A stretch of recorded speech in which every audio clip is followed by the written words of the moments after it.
Hi, everyone. Hope you're having a good day. Welcome to the Leadership Adventure podcast. My name is Kasia, and I'm the founder of MindQuest Global Leadership Development. I work closely with technology leaders who are fueled by personal growth and are passionate about innovation and committed to mastering leadership so that they can expand their impact in their industry. And today I'm really excited to welcome Jill. Jill is a wonderful client that I'm working with since last year. She's such an accomplished scientist, battery scientist, entrepreneur, and inventor. Jill has 13 patents under her belt, and I'm sure more to come. And she's also the technical director at Electric Goddess, which is battery. Well, Jill, maybe you can just pop in and explain a little bit more about what you're doing there. Yeah, so I work as technical director, and we're an energy storage and propulsion consulting firm, and we basically help electrify everything. So we design battery packs across a wide array of industries. Wonderful. And Jill is also a passionate YouTuber. She's got a YouTube channel called Across the Nanoverse, which is quite incredible, where she generously and creatively shares her knowledge. Jill is also a musician, and she is passionate about intersectional innovation. So Jill, I'll get you to elaborate a little bit on what that means to you. Yeah, so intersectional innovation is a term that I kind of started using to describe innovating through both a technical and a social lens, since we need both aspects to truly innovate towards sustainability goals. Wonderful. And Jill, what led you to get into your field? That's a good question. I feel like it's just been baby steps since I first had an interest in science and music, and then decided to pursue my degree in physics. And while there, I just kind of took advantage of every opportunity I could to explore different fields, and eventually really grew an interest in electrochemistry, electrochemical research, because it's really the future of sustainability. And from there, I was working on fuel cells, but then I decided to go into work into batteries and went to grad school for that, and then got my first job at Innovate Corporation working on developing batteries from the ground up, just the small cells. So yeah, it's just been kind of stepping through my curiosity, one thing leading to another. Jill, it's so fascinating to me to, see some of your YouTube videos. They're really, really complex subjects that you're explaining in a really clear way. So, congratulations for being able to explain some of these very complex topics to your audience. And I know that you've got quite a following there as well. It brings me so much joy that people actually like the really obscure videos that I create on these concepts that I really enjoy learning about and using in my research.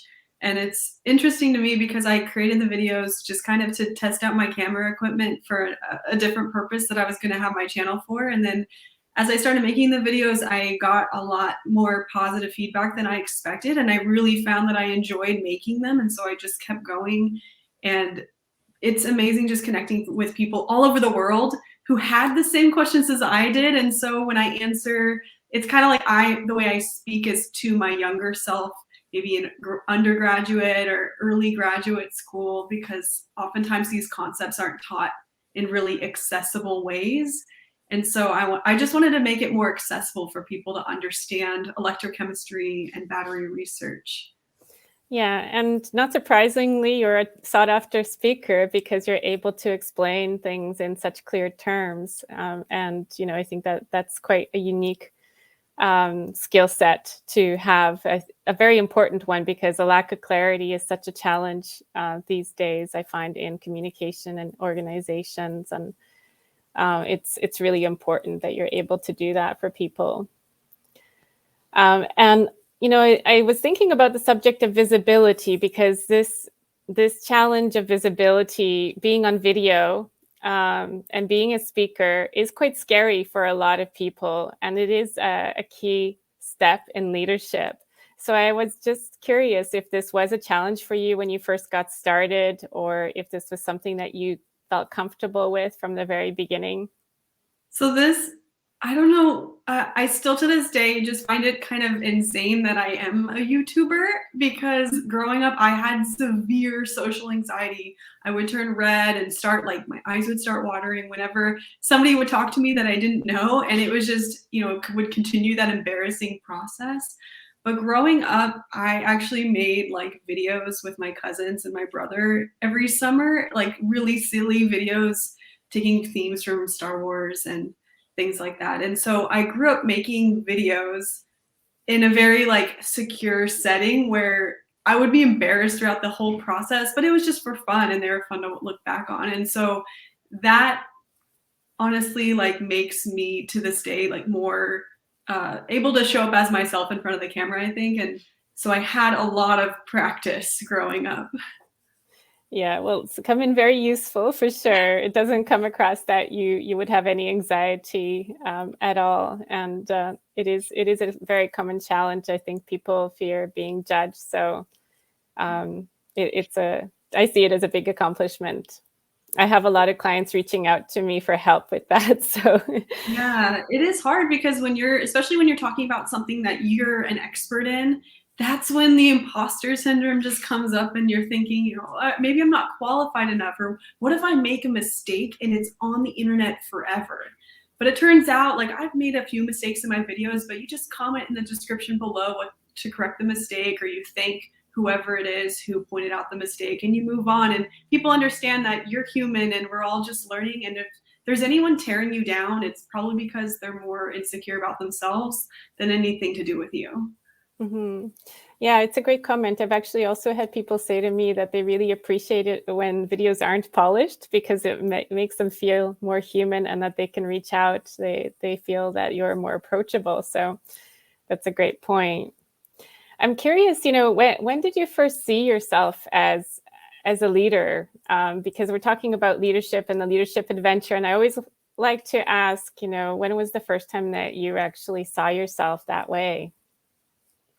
So I was in Girl Scouts from the age of 6. I was in Brownies, and Girl Scouting in general just has this big emphasis on leadership. And during when I was working towards like bronze awards or silver awards, I was accumulating leadership hours where I literally have to track a time when I was hosting like younger children in an activity or putting on some kind of event or volunteering. And so having that awareness of when I was exercising my leadership skills from a young age made me really consider, what does it mean to be a leader, and what are those skills? When am I acting in that leadership way? So I guess I didn't necessarily see myself as a leader like I am today in my industry, rather a leader maybe as a teacher of younger children. But I think leadership in either capacity is incredibly important, and I shouldn't have undervalued the kinds of leadership I was doing even from a young age. Mm-hmm. And what do you see now as, the most important skills for a leader in today's business environment? Okay, I wrote these down, so I'm going to read them so I get them right, because I put a lot of thought into this when you asked me. The first important skill is empathy. It's really important to understand people and approach them from where they're at rather than where you're at. And then my second skill is the courage to break status quo. I think this is a big one, especially with the intersectional innovation, where we see leaders in our life and we don't necessarily want to mimic their bad practices. And so having that awareness and courage to do something different that you think may work better than you've experienced before in your career or in outside of your career. And then the third is coaching and listening skills. So being able to be a coach for someone and be able to listen to them, and that helps with the empathy of coming from a place where they're at and helping them work towards where they see themselves and where they want to go. Wonderful. Thank you for sharing that. I'm curious, what have been the biggest challenges that you've had to face during your leadership journey? Oh, challenges. Okay, so the way I see these challenges, there's the internal challenges, things, limitations I put in front of myself that are obstacles for me. And then there's external limitations. And so the internal limitations are definitely limited beliefs about myself.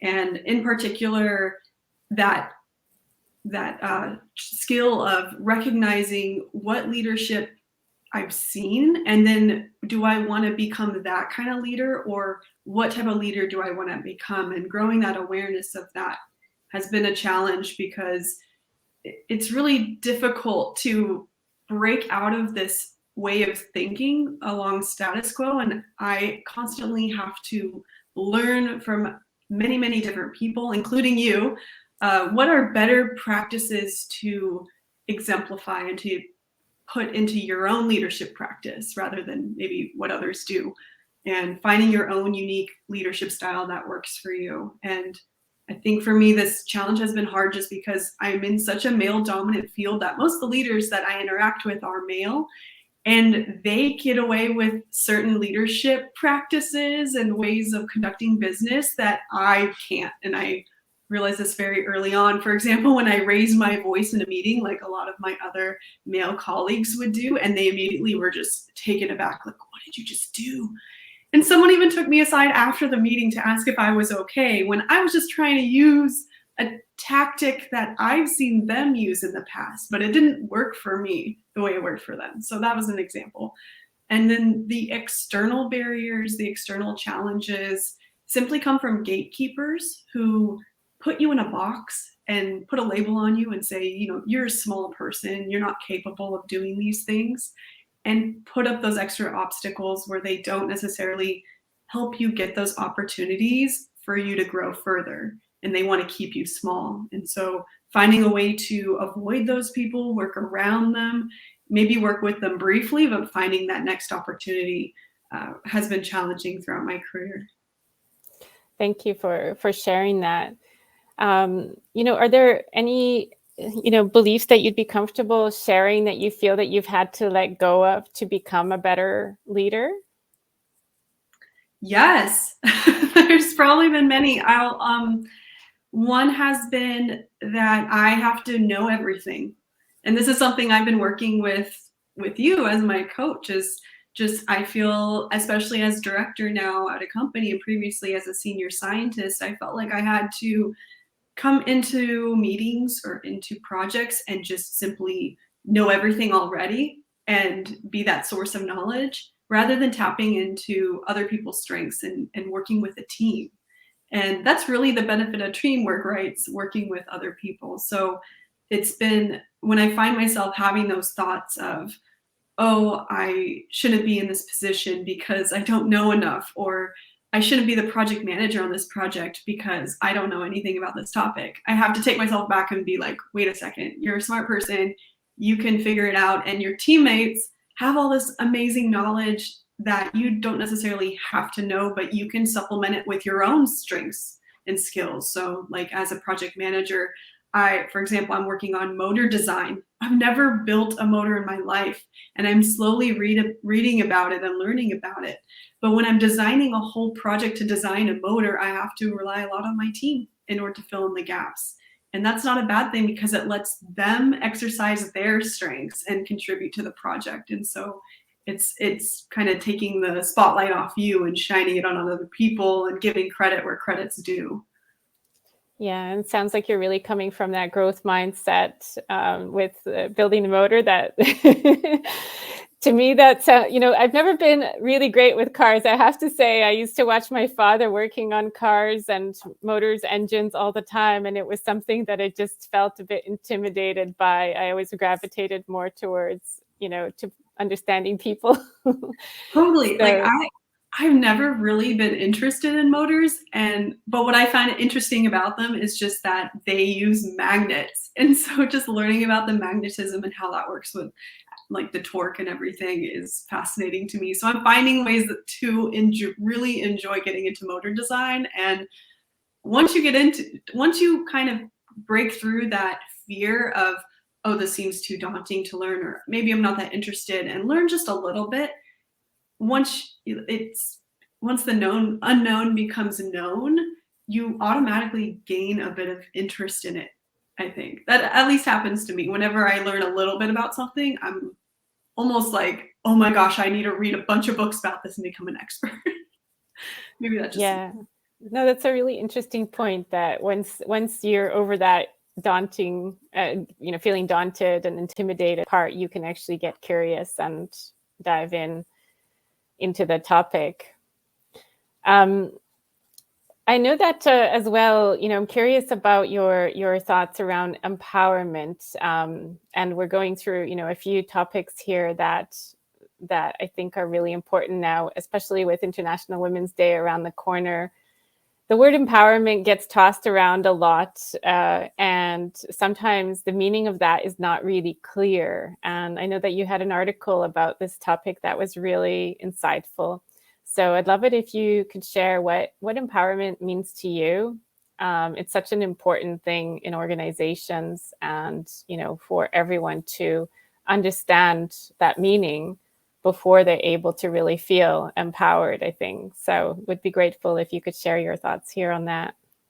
Sure. I'm really happy you brought this up. And when you messaged me about this interview and told me you really enjoyed this article, I was so grateful that I wrote it, because I almost forgot entirely what it said. So last night I listened to my own podcast episode to remind myself, oh wait, what did I say about empowerment? Because it's one of those things where we are given so many images of empowerment. We see the woman in the corporate office looking all sleek in the minimalistic design space, and we see ads with women with power tools, like, yeah, women can do it too. And it's like, is that empowerment? Is that what it looks like? But when you really break down and dissect those images, you find that those are just women doing things considered masculine. And so, can a woman be feminine and be empowered too? It raises that concern. And I read a lot of like feminist literature, and one of the famous feminist scholars that I really enjoy reading, and she actually just passed away recently, unfortunately, is Bell Hooks. And from her, I learned so much. And so I'm just channeling Bell Hooks into the universe. So this doesn't come from me. This comes from all these incredible women that I've learned from. But basically, empowerment definition in the dictionary is that it's when you are acting according to your own internal heart, your mind, from yourself, something that stems from yourself, not externally. And when you look at these images of empowerment, a lot of those are just acting through what the values of a capitalist, white supremacist, heteronormative, cisnormative society looks like, and aspiring to be more like the oppressor, which is typically like a white male from the upper class who's straight, all those traits. And so, and has the ability, not disabled, able-bodied, that's the word. And so it's like, well, if we're all aspiring for this notion of what the oppressor looks like, and we're all oppressed by the system, it's like the oppressed are aspiring to become like the oppressor. And Paulo Freire talks about like this a lot in Pedagogy of the Oppressed, his book. And so kind of circling back around to empowerment, we have to kind of find our own way to empowerment. And the way I've done this is by finding people who are working on incredible projects or mission, like in their life, and trying to emulate the path that they take. And my article goes in depth on 7 traits that someone who's empowered looks like to me. And this was just something that I put together based on my observations of what I've seen in the world. And so I'm curious to hear what other people's thoughts are. Yeah. So. Yeah. Maybe Jill, you could pop the link into the comments after we finish up today, so that people can have a look at that article, and also your YouTube channel for those that are interested in the scientific world. And I know you also share some leadership tips and resilience tips there as well. Jill, it's been such an insightful, short conversation that we've had today. I really appreciate you sharing your thoughts. And I'm curious, what are the best ways for people to reach out to you if they'd like to connect to understand a bit more about some of these areas that you're working on, or anything else that they might be curious about you?